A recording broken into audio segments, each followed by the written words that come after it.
नमस्कार, आप सभी का बहुत बहुत स्वागत है। आप देख रहे हैं विपक्ष ऑलवेज बेदम। मैं हूं परवीन। बिहार में चुनाव से पहले समाजवाद और नमाजवाद को लेकर राजनीतिक दलों के बीच जुबानी जंग छिड़ी हुई है। सत्ता पर काबिज दलों ने तेजस्वी यादव पर निशाना साधते हुए उन्हें नमाजवादी बताया। जेडीयू नेता ने तेजस्वी यादव पर शरिया कानून और हलाल की बात का आरोप लगाया। ऐसे में लोगों को पाकिस्तान चला जाना चाहिए, यह भी उन्होंने कहा। उधर तेजस्वी यादव ने बीजेपी के आरोपों पर पलटवार करते हुए कहा कि बीजेपी नफरत फैला रही है। उन्होंने कहा कि हम धर्म के नाम पर नहीं, कर्म के आधार पर अपनी पहचान बनाएंगे। हम मंदिर भी सजाएंगे, मस्जिद भी सजाएंगे। वक्फ कानून को कूड़ेदान में फेंकने के बयान पर तेजस्वी यादव सेल्फ गोल कर चुके हैं। सवाल उठ रहे हैं, क्या कोई प्रदेश सरकार केंद्र के कानून को कूड़ेदान में डाल सकती है? सवाल तो महाराष्ट्र में विपक्ष के रवैये पर भी उठ रहे हैं, खासतौर से कांग्रेस नेता नाना पटोले पर, जिन्होंने विधानसभा सत्र में नैतिकता और संवैधानिक गरिमा को तार तार कर दिया, जिसके बाद उन्हें विधानसभा सत्र से एक दिन के लिए निलंबित कर दिया गया। इन्हीं तमाम मुद्दों पर चर्चा के लिए स्टूडियो मौजूद हैं कैपिटल टीवी के editor in chief doctor Manish Kumar और एग्जीक्यूटिव एडिटर राजीव कुमार। आप दोनों का बहुत बहुत स्वागत है। धन्यवाद। बिहार की सियासत में इस वक्त नमाजवाद और समाजवाद, इसको लेकर एक बहस छिड़ी हुई है। देखिए, इसमें कोई बहस की आवश्यकता ही नहीं है। वो इसलिए क्योंकि सेक्युलरिज्म तो चला गया पीछे, समाजवाद चला गया पीछे। समाजवाद का मतलब क्या होता है? इक्वल डिस्ट्रीब्यूशन ऑफ वेल्थ है। तो ये लालू यादव के सुपुत्र ये बता दें कि आज ओबीसी में बिहार में सबसे अमीर परिवार कौन है? लालू यादव है। सबसे रिच पॉलिटिशियन कौन है? लालू यादव है। सबसे अमीर यादव कौन है? लालू यादव, उसका परिवार है।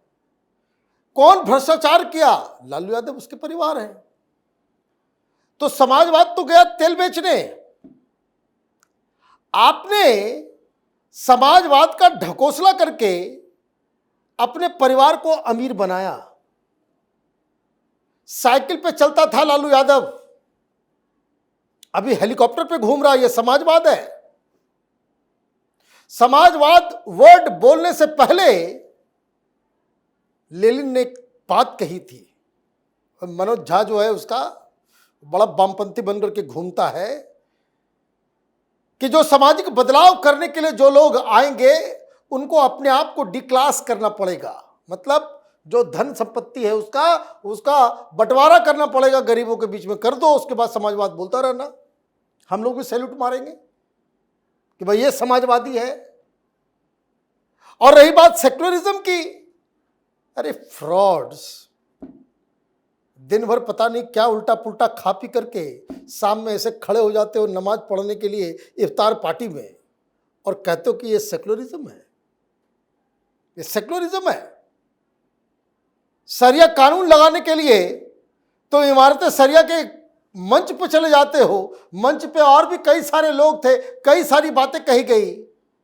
और बिहार की मीडिया धन्य है, लाखों लोग आ गए, लाखों लोग आ गए। वीडियो इस तरीके से लिया कि लाखों लोग आ गए। भाई, पटना में गांधी मैदान में कितने लोग हैं, इसको जानना और समझना है तो उसका एकमात्र तरीका है कि गांधी मैदान में रैली करो और वहां पीछे स्टेज के विस्कोमान भवन है, उसके ऊपर खड़े हो जाओ और ऊपर से फोटो ले लो, मालूम चल जाएगा भाई कितने लोग आए। 5 लाख 6 लाख लोगों में गांधी मैदान फुल हो जाता है। कस के भरोगे तो 8 लाख तक लोग उसमें आ जाएंगे। अब तो वहां पे गांधी जी की तस्वीर बन गई है, तो 5 लाख 6 लाख में जो भर जाता है। क्या आधा भरा था? नहीं। क्या 1/4 भरा था? हाँ, 1/4, उससे भी कम, क्योंकि स्टेज भी आगे सब कुछ ये तो बताया ही जा रहा है कि 60-70 हजार लोग ही आए थे और वहां आपने फुफकार मार दी और वहां आने वाले लोग सब इस्लाम बचाने आए, शरिया बचाने आए, इस तरह का भाषण वो स्टेज पे हुआ। और आप वहां जाकर के ये कह रहे हो कि संविधान के द्वारा जो तरीका बताया गया है, उस हिसाब से कानून संसद जो पास हुआ है उसको आप कूड़ेदान में फेंक दोगे? तुम्हारी ये हैसियत आई कहां से? तुम्हारी सरकार आएगी तब तो कांग्रेसियों को बोलो कि ये वक्फ के कानून को कर्नाटक में, हिमाचल में, ममता को बोलो बंगाल में कूड़ेदान में फेंक दे। भाई तुम्हारे एक ही साथ हो ना, उसको कूड़ेदान में फेंक करके दिखा दो। तो देखिए, ये मुसलमानों को जोड़ने के चक्कर में ये लोग पूरी तरीके से पागल हो गए। किसी भी तरीके से एन केन प्रकार मुसलमानों का वोट चाहिए, इसके लिए जो नौटंकी करना है ये लोग कर रहे हैं। बिल्कुल। मुस्लिम वोटों के ध्रुवीकरण के लिए जो तेजस्वी यादव ने बयान दिया, क्या वो सेल्फ गोल कर गए अपने लिए? देखिए, मुस्लिम वोटों का ध्रुवीकरण की जरूरत कहाँ है? भारत के अंदर मुस्लिम वोट तो ध्रुवीकृत हैं ही पहले से। अभी ये कोई पहली बार तो हो नहीं रहा। क्या मुसलमान का वोटिंग पैटर्न कभी रहा है कि बिखरा हुआ वोट हो? किसी भी स्टेट के चुनाव में या फिर जनरल इलेक्शन में, किसी जनरल इलेक्शन में भी या फिर स्टेट के असेंबली के चुनाव में भी मुसलमान तो बिखरा हुआ रहा नहीं, चाहे उनके शुभचिंतकों के बीच कंपटीशन कितना ही बड़ा हो। दिल्ली में क्या कांग्रेस को मुसलमानों ने वोट दे दिया? अरविंद केजरीवाल को ही दिया। पश्चिम बंगाल में क्या वामपंथी पार्टी या कांग्रेस को वोट दे दिया? ममता बनर्जी को ही दिया। तो इसलिए मुसलमानों के ध्रुवीकरण की बात तो की ही नहीं जा सकती। ये कहा जा सकता है कि मुसलमान किसे वोट देंगे। और बिहार में जब गठबंधन है, इतना बड़ा महागठबंधन, और सारे मुस्लिम तुष्टीकरण की राजनीति करने वाली पार्टियां एक ही साथ है, तो मुसलमान उसे ही वोट देंगे। लेकिन समस्या तेजस्वी यादव के लिए है, समस्या कांग्रेस के लिए है, क्योंकि जो ये मुसलमानों का वोट लेने की कोशिश कर रहे हैं, ये वोट लेंगे तभी जब सारे के सारे वोट बचे रहेंगे। अभी जो चुनाव आयोग ने प्रक्रिया शुरू किया है उसमें तो वोट ही कटने वाला है। अब परेशानी इन लोगों को इसलिए हो रही है कि चर्चा सीमांचल की है, 4 डिस्ट्रिक्ट की है, 24 विधानसभा सीटों की है। ये चर्चा उन्हीं जगहों के लिए है कि पूर्णिया में क्या हो रहा है, किशनगंज में, कटिहार में, अररिया में क्या हो रहा है, क्योंकि चुनाव आयोग ने जैसे ही ये रिवीजन की प्रक्रिया शुरू की कि फिर से वोटर रिवीजन होगा, और कितने वोटर का, ये पूरे वोटर की बात नहीं है, 60% वोटर को ऑनलाइन कर दिया जाएगा। मतलब 4,96,00,000 वोटर जो 2003 से पहले के हैं, उसमें कोई समस्या नहीं है। आप एक फॉर्म लीजिए, भरिए, सब बस इतना ही पता करना है कि आप लोग जिंदा हैं कि नहीं। उसके प्रक्रिया में इतनी ही समस्याएं आएगी। लेकिन 1 जनवरी 2003 के बाद ये जो समस्याएं आ रही है, और सीधे तौर पर कहा गया कि उस समय के बाद से आपको क्या क्या देना पड़ेगा, बर्थ सर्टिफिकेट दो अपना, या फिर अपने पिता का बर्थ सर्टिफिकेट दो जिनका वोटर लिस्ट में नाम है। 1987 के बाद जो भी पैदा हुए हो, वोटर लिस्ट में नाम डलवाना है तो सारे कार्ड देने पड़ेंगे। ये जन्म प्रमाण पत्र, नागरिकता प्रमाण पत्र, ये सारे प्रमाण पत्र आपको अवेलेबल कराने पड़ेंगे। और उसके लिए ये सारे जो फॉर्म है सर्कुलेट हो रहे हैं डोर टू डोर। 1.5 लाख कर्मचारी, ये पोलिंग BLO जो होते हैं, बूथ लेवल ऑफिसर, वो नियुक्त कर दिए गए हैं। और इन लोगों से कहा गया कि भाई आप लोग भी अपना बूथ लेवल एजेंट घोषित कीजिए। तो हुआ क्या, ये भारतीय जनता पार्टी ने अपना सारा दे दिया। एनडीए की तरफ से 87,000 बूथ लेवल एजेंट दिए गए हैं, और अभी भी उसमें भी ये पिछड़ा हुआ महागठबंधन आपस में ये कंपटीशन है। कांग्रेस वाला कह रहा है हम क्यों खर्च करें भाई, जहां जहां हम टिकट मिलेगा वहीं पर बूथ लेवल एजेंट देंगे। सब लोग हैं जो राजद वाले करें, हम कांग्रेस वाले के यहाँ क्यों बूथ लेवल एजेंट घोषित करें। तो इसलिए 28-30 हजार बूथ लेवल एजेंट है। फिर चिल्लाएगा कि नहीं नहीं उस क्षेत्र में नहीं हुआ, उस क्षेत्र में हमारे वोट काट दिए गए। ये 4 डिस्ट्रिक्ट में परेशानियां बढ़ी हुई है, और उसके नेता कह रहे हैं कि देखो भाई ये बड़ा गरीब क्षेत्र है, यहाँ तो लोगों के पास आधार कार्ड के अलावा कोई कार्ड ही नहीं है, तो आधार कार्ड से काम नहीं चलेगा। ये चुनाव आयोग ने कह दिया आधार कार्ड से काम नहीं चलेगा, यहाँ पर घुसपैठ हुआ है।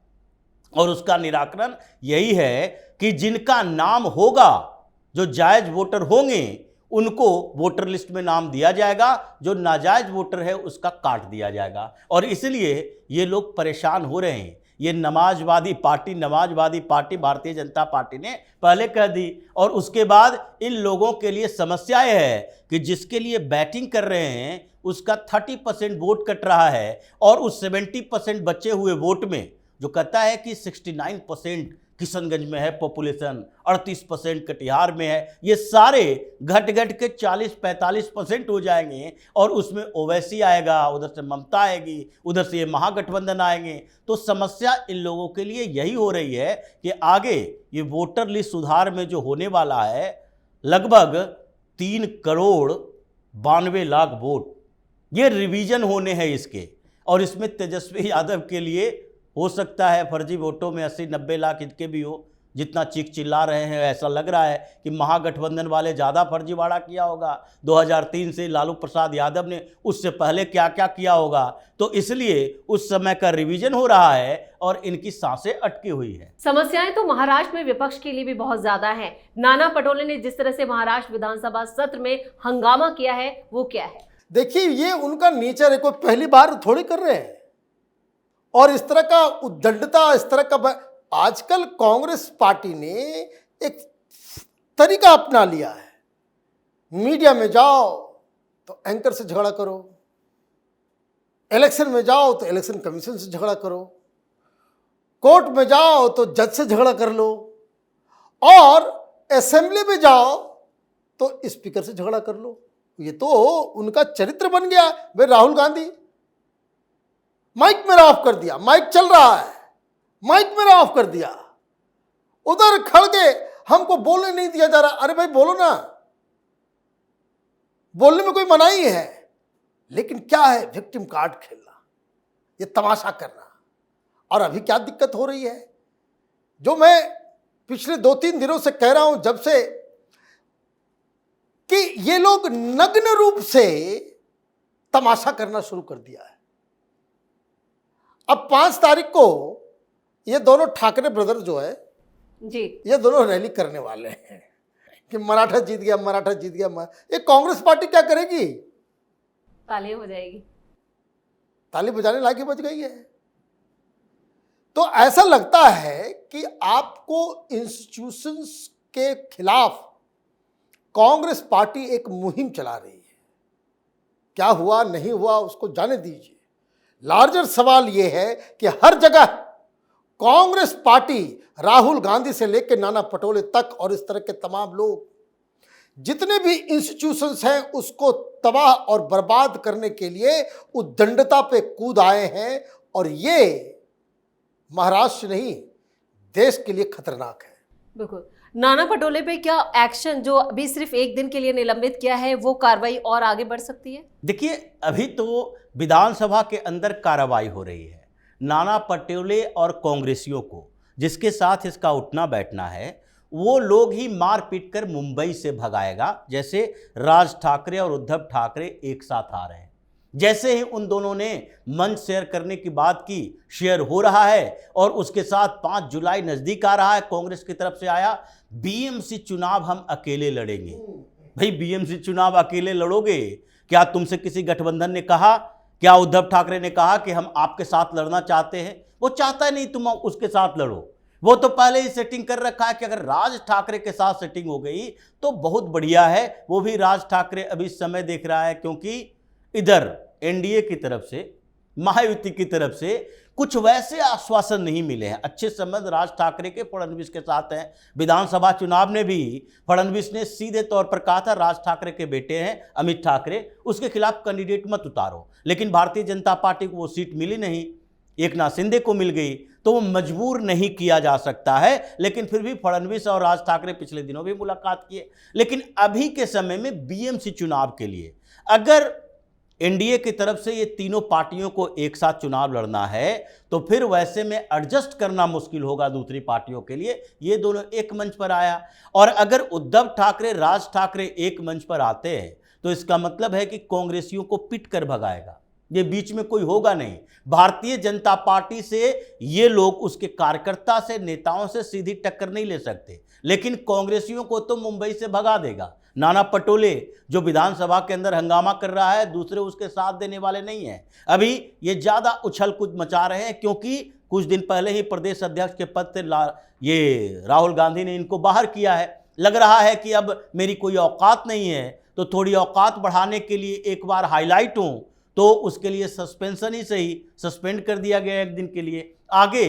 ये फडणवीस का विधानसभा है और राहुल नार्वेकर वही हैं जो उद्धव ठाकरे की औकात बता दिए थे, और अगली बार ये चेतावनी दे दी गई है अगर कांग्रेसी फिर से ये राजदंड की तरफ बढ़ा और चेयर की तरफ आया तो मार्शल खड़ा है सामने में, उठाकर बाहर फेंक दिया जाएगा, जो स्थिति अभी महाराष्ट्र में है। लेकिन ये कांग्रेस को महाराष्ट्र में अभी शरद पवार जो कि बार बार ये संकेत दे रहे हैं कि सुप्रिया सुले के भविष्य का सवाल है, जिस दिन मोदी सरकार की तरफ से इनविटेशन आ गया वो सीधे उस ऑफर को एक्सेप्ट कर लेंगे। उधर उद्धव ठाकरे, राज ठाकरे सोच रहे हैं कि इन दोनों का थोड़ा सा आधार बढ़ा, क्योंकि राज ठाकरे पिछले दिनों से लगातार नेगोशिएशन जो हो रही थी उद्धव ठाकरे के साथ, सवाल एक ही था कि अगर आपकी तरह हम भी सेकुलर हो गए, ये मराठी का मुद्दा अलग है, लेकिन हम भी सेकुलर हो गए तो मेरे कार्यकर्ता नेता भी छोड़कर चले जाएंगे, इसलिए अगर गठबंधन होगा, साथ आएंगे,